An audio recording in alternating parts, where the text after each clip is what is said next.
দেবী পৌলমী, আপনি স্বয়ং চিন্তা করুন, অসুর যুবরাজের এইভাবে মর্তলোকে থাকাটা অনুচিত হচ্ছে নাকি?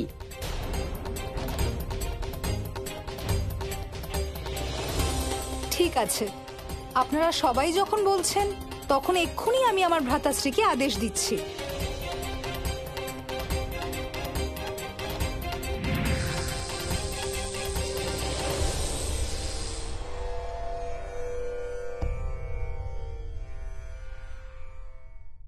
প্রবাল, প্রবাল, তুমি যেই অবস্থাতেই থাকো না কেন, এক্ষুনি অসুর লোকের জন্য প্রস্থান করো। এটাই আমার আদেশ।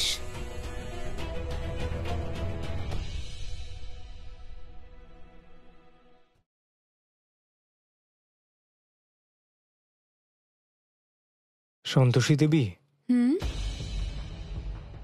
আমি এখন ঠিক আছি। এবার আমাকে নিজের গ্রামে যেতে হবে।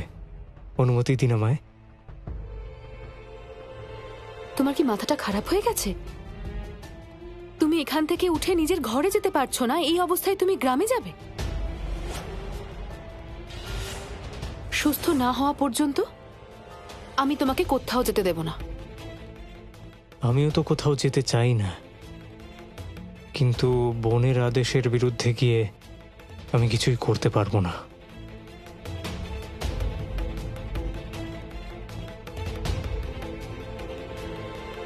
সন্তোষী দেবী, আমার যাওয়াটা অত্যন্ত প্রয়োজনীয়।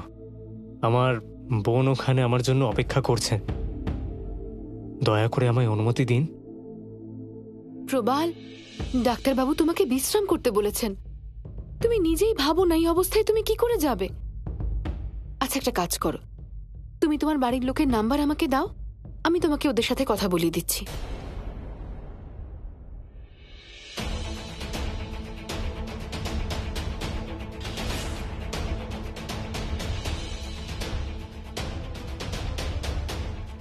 কি হয়েছে? আমি বলছি ফোন নাম্বারটা দাও, আমি কথা বলিয়ে দেবো তোমাকে ওনাদের সাথে। সন্তোষী দেবী, আমাদের গ্রামে এরকম কোনো সুবিধা উপলব্ধ নেই, তাই আমাকে ওখানে যেতেই হবে। প্রবাল, আমি তোমার কথাটা বুঝতে পারছি, কিন্তু এখন তোমার গ্রামে যাওয়ার থেকে বেশি দরকার তোমার সুস্থ হয়ে ওঠাটা। দেখো, আমরা তোমাকে একবার হারাতে হারাতে ফিরে পেয়েছি, আরেকবার এই ঝুঁকি নিতে পারবো না। আর শোনো, তুমি যদি আবার বাড়ি যাওয়ার জন্য জিদ করো তাহলে কিন্তু মার খাবে।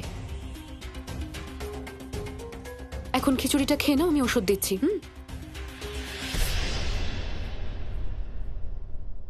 দেখুন দেবী সন্তোষী, প্রবাল তো ফিরে আসতেই চায়, কিন্তু আপনার ভক্তই ওকে আটকে রাখছে। এবার আমি ওকে কি করে বলি যে নিজের মনিবের কথা উল্লঙ্ঘন করে তুমি ফিরে চলে এসো? আপনার যদি এখনো আমার উপর সন্দেহ থাকে তাহলে আপনি স্বয়ং নিজের ভক্তকে বলুন যাতে ও প্রবালকে ফিরতে দেয়।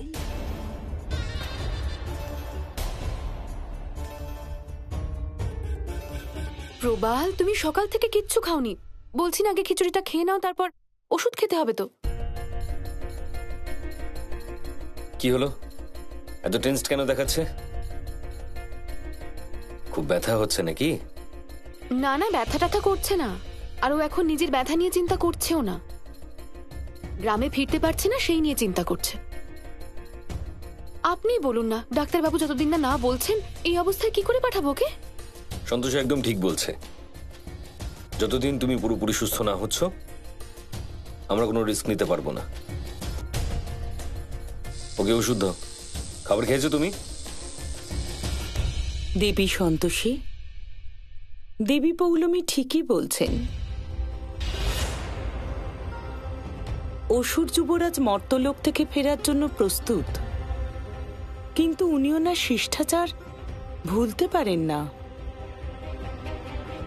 যদি আপনার ভক্ত সন্তোষী যদি যুবরাজ প্রবালকে যাওয়ার অনুমতি দেন তাহলে সবাই ওনাকে নির্দয় বলবে। তাই জন্য যুবরাজ প্রবালকে সুস্থ হওয়া পর্যন্ত মর্তলোকেই থাকতে হবে।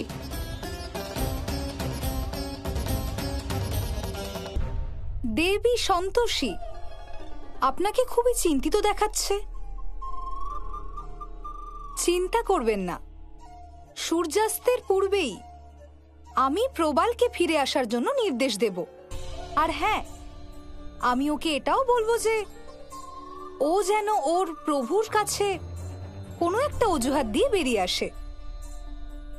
কিন্তু দেবী সন্তোষী, এখন প্রবালের বিশ্রামের প্রয়োজন আছে, তাই ওকে এখন কিছুদিন মর্তলোকেই থেকে যেতে হবে। কিন্তু যতক্ষণ ওখানে আছে ও কোনো ক্রীড়া করবে না, সেই কথা আমি আপনাকে দিচ্ছি।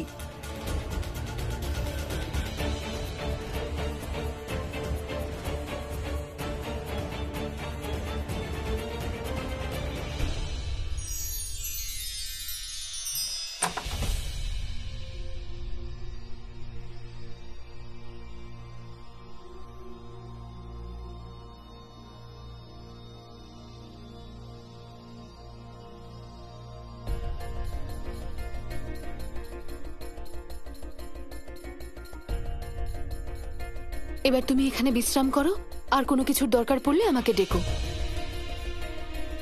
বানোয়ারিদা, যান, আপনি গিয়ে শুয়ে পড়ুন।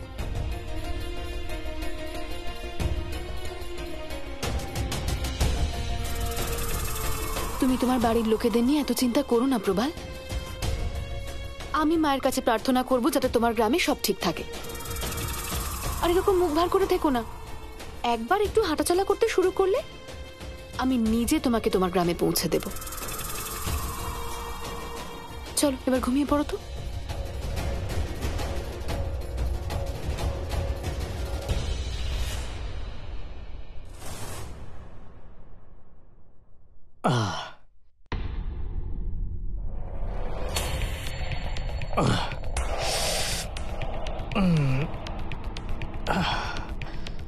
বোন পৌলমী,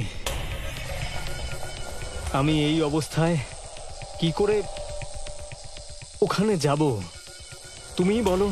প্রবাল, তোমাকে এখনই ওখান থেকে ফিরে আসার কোনো দরকার নেই। বরং দেবী সন্তোষীও এখন আর তোমার ওপর নজর রাখবেন না, কারণ উনি এটা ভাবছেন যে তুমি সত্যিই অসুস্থ এবং এরকম অবস্থায় তুমি কোনো কার্য করবে না। এখন তোমার কাছে সময়ও আছে এবং সুযোগও আছে, তাই তুমি তোমার কার্য পূর্ণ করেই এখানে ফিরো।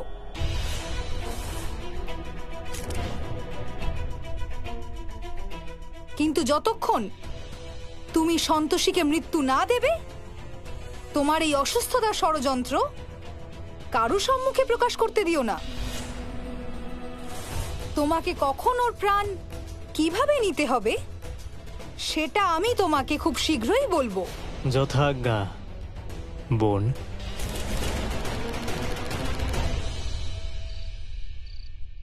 আর্য স্যার, প্রবালের এই কেমন গ্রাম যেখানে ফোনই নেই? আরে ফোন টোন সবই আছে। আমার মনে হয় যে প্রবাল একটু বোকা টাইপের ছেলে, ওর নাম্বার হয়তো মনে থাকে না, সেই জন্য তোমাকে মিথ্যে কথা বলেছে। হতেই পারে, কিন্তু আমার প্রবালের বাড়ির লোকের জন্য খুব চিন্তা হচ্ছে। সে তো আমারও হচ্ছে, কিন্তু এখন আমরা কি বা করতে পারি? এখন শুধু আমরা প্রবালের খেয়াল রাখতে পারি, আরো ঠিক হলে ওকে গ্রামে পাঠিয়ে দিতে পারি। কে জানে ওর গ্রামে সবাই এখন কেমন আছে। প্রবালের পরিবারকে নিয়ে তুমি চিন্তা করো না সন্তোষী, কারণ খুব শীঘ্রই তোমাকে ওখানে যেতে হবে এবং ওখানে পৌঁছানোর পরে তুমি স্বচক্ষেই এই জগৎটি দেখে নিও।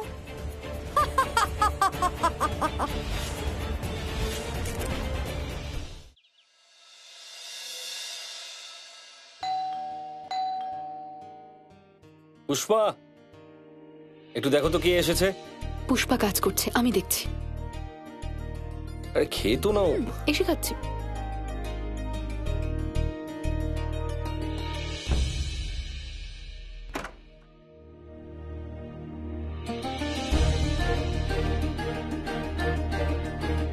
রুদ্রাক্ষী,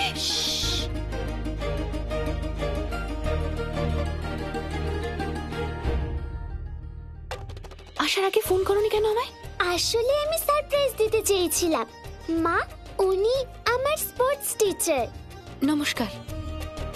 মা, তুমি ওনাকে ভেতরে নিয়ে এসো। আমি ততক্ষণ দাদু, দিদা, পালমিকা আর বাবার সাথে দেখা করে আসছি। যাও, ভেতরে আসুন না স্যার। হ্যাঁ,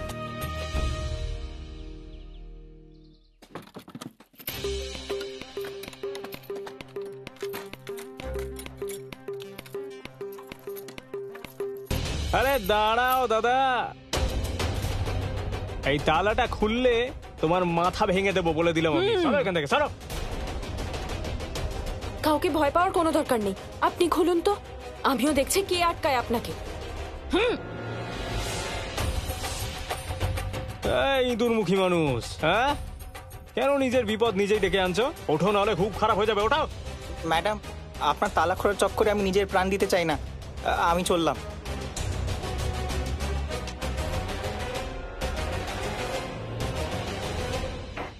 এই শর্মিলি, তুমি এখানে দাঁড়িয়ে কি করছো? যাও, এক্ষুনি বেরিয়ে যাও। আরে বেরো। না, আমার বৌমা কোথাও যাবে না। যদি তোমরা ওকে ওর নিজের ঘরে ঢুকতে না দাও তো কোনো ব্যাপার না, ও আমার ঘরে গিয়ে আমার সঙ্গেই থাকবে। এই মা, তুমি এসবের মধ্যে কেন পড়ছো? হ্যাঁ, আর তাও আবার এই চরিত্রহীন মেয়েটার জন্য।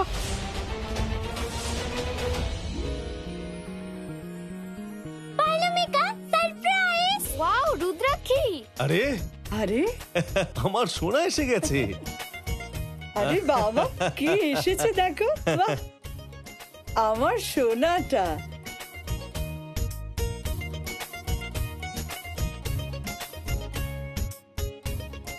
আমরা অনেক অপেক্ষা করেছি তোমার জন্য। রুদ্রাক্ষী, আমি তোমাকে খুব মিস করছিলাম। তুমি আমাকে মিস করছিলে আর আমি তোমাকে। কেন নিজের মাথার উপর পাপের দায় নিচ্ছ? যাও, গিয়ে নিজের কাজ করো। আরে নির্লজ্জ, লজ্জা করছে না তোর? নিজের বৌমার ব্যাপারে এরকম নোংরা নোংরা কথা বলছিস? কি প্রমাণ আছে তোর কাছে যে আমার বৌমা এরকম? প্রমাণ হতে পারে বলো? প্রমাণ আবার কি প্রমাণ? এটাই যে গুড্ডু এখনো ফেরত আসেনি, এর থেকে বড় কি প্রমাণ হতে পারে বলো? আরে মূর্খ, গুড্ডু তো তোর থেকেও বড় মূর্খ। মনে রাখিস, যেদিন গুড্ডু আসল সত্যিটা জানতে পারবে সেদিনও দৌড়ে দৌড়ে আমার বৌমার কাছে আসবে। আরে ছাড়ো তো। শর্মিলি মা, তুই মন খারাপ করিস না, তুই যা, আমার ঘরে যা। আমি গুড্ডুকে চিনি, ও তোর কাছে নিশ্চয়ই ফিরে আসবে।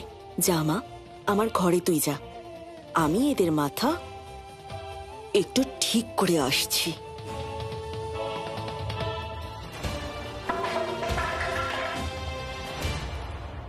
তুমি এখন ফ্রেশ হয়ে নাও, আমরা সন্ধ্যাবেলা বসে গল্প করবো, ঠিক আছে?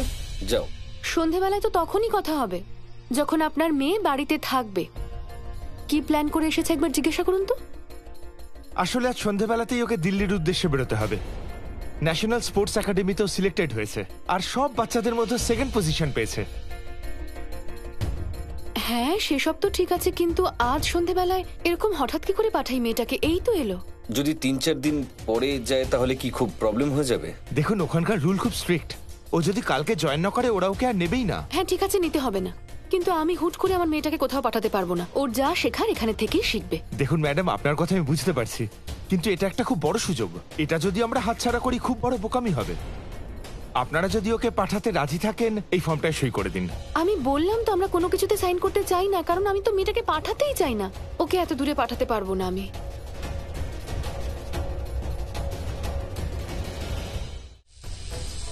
তোমার জীবনে সবচেয়ে বড় ভুল যে তুমি দেবী সন্তোষীকে নিজের আরাধ্য হিসেবে নির্বাচন করেছিলে। এবার দেখবে আমি কিভাবে তোমার জীবন থেকে তোমার প্রত্যেকটি প্রিয় ব্যক্তি এবং বস্তুকে কেড়ে নিই।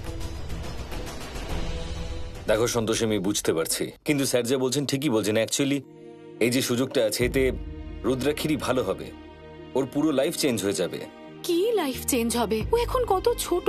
মা, তুমি তো জানো যে স্পোর্টসের সুযোগ পাওয়াটা আমার স্বপ্ন। হ্যাঁ, মাকেই জ্বালাও, শুধু বড় বড় কথা আর স্বপ্ন। ঠিক আছে, তোমাদের যা ইচ্ছে করো তোমরা। এই নিন, এটা ফিল আপ করে রাখবেন। আমি সন্ধ্যে 6টা নাগাদ আসবো। হ্যাঁ, নিন ফিল আপ করে দিন। Thank you. হ্যাঁ।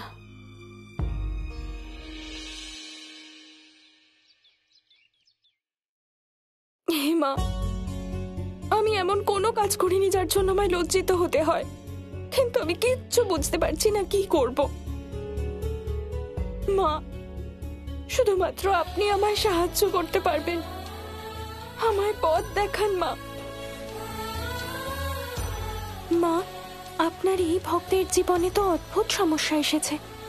গোমাতা, এই সমস্যাটি অবিশ্বাসের কারণে উৎপন্ন হয়েছে, কিন্তু আমার ভক্তের নিজের প্রেম এবং মন দুয়ের ওপরেই বিশ্বাস আছে, তাই ও পুনরায় নিজের জীবন সাথীকে প্রাপ্ত করবে।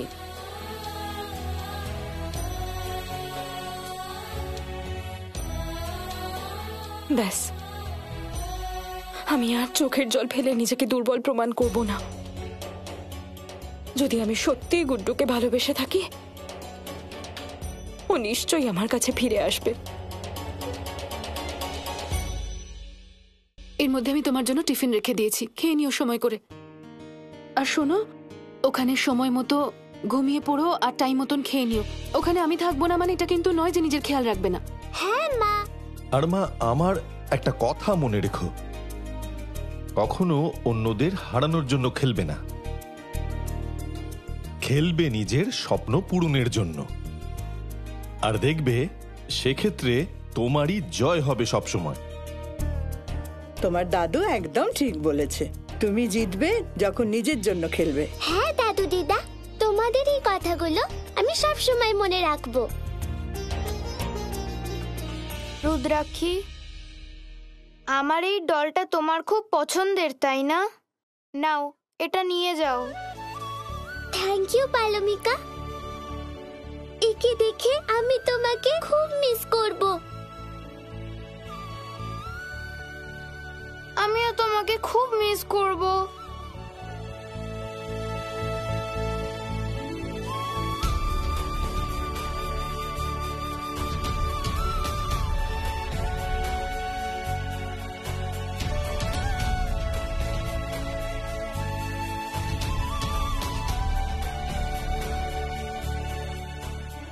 তোমরা সবাই যদি এইভাবে কাঁদো, তাহলে আমি কি করে যাব?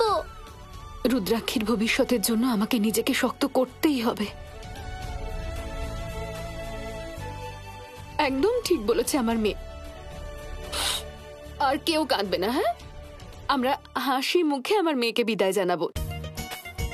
হ্যাঁ, সে তো বটেই। ও তো একটা ভালো কাজের জন্য যাচ্ছে, তো আমাদের হাসি মুখে ওকে বিদায় জানানো উচিত। রুদ্রাক্ষী, বাবু সুযোগ পেলেই মনে করে মাকে তুমি কল করো, ঠিক আছে? স্যার, ও তো খুব ছোট, একটু খেয়াল রাখবেন। আচ্ছা চলুন এক কাজ করি, আমি আপনাদেরকে স্টেশন অবধি ছেড়ে দিয়ে আসি। তার কোনো প্রয়োজন পড়বে না, বাইরে স্কুল বাস দাঁড়িয়ে রয়েছে। তাহলে এক কাজ করি, আসুন গেট অবধি ছেড়ে দিই আপনাদেরকে। আচ্ছা, ভালো থেকো সোনা, জয়ী হও।